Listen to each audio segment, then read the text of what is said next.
Hello, Chris. I cannot tell you how unbelievably happy I am to get your booster fixed. Finally got the poppet issue taken care of. I think I sent you photographs of, yes, I sent you photos of what I was working with. Anyway, that's where the poppet goes inside there. That's to regulate the air in and out.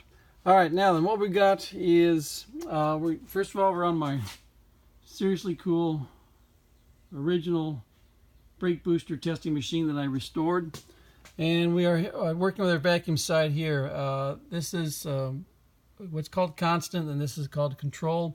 And what happens is both vacuum gauges will go up and read as much vacuum as the my unit can produce, or that the booster can handle. And both dials, both gauges will read in unison, or almost in unison.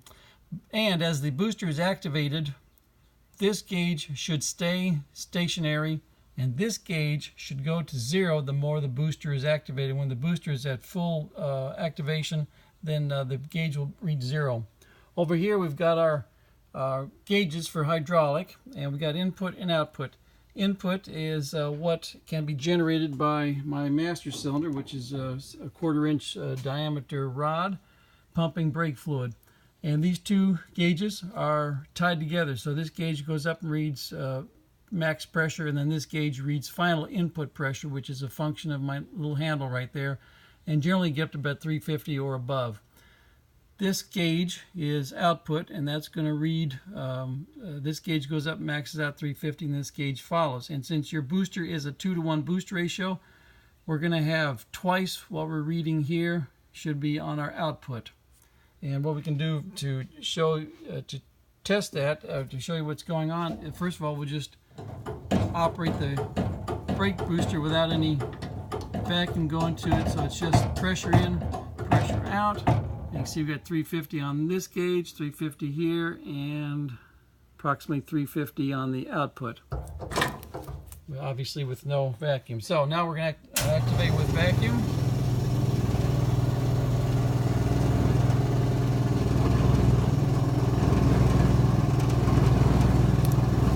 Start over. I got a little early there.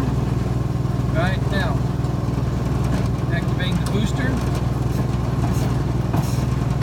Full activation. Let's go over here.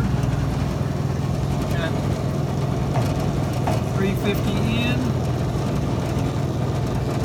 and final pressure right here.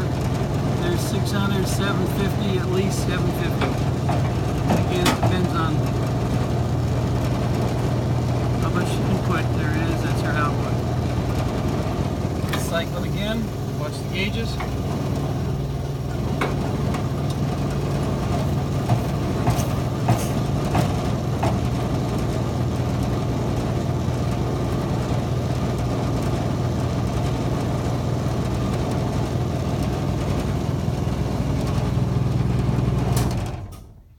It is a nice booster.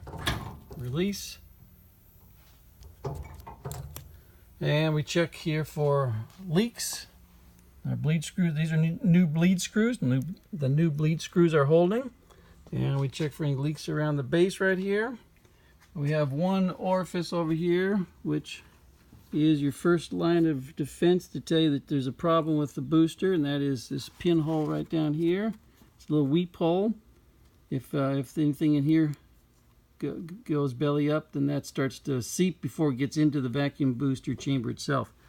Got a seepage here, but that's just my hand tightened fittings.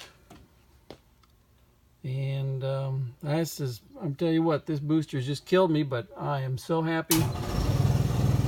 And it works.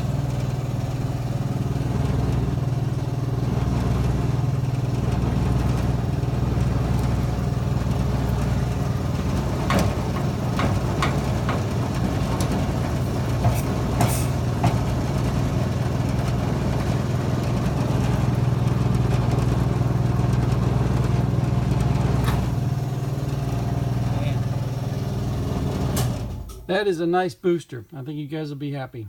Thank you for your extreme patience.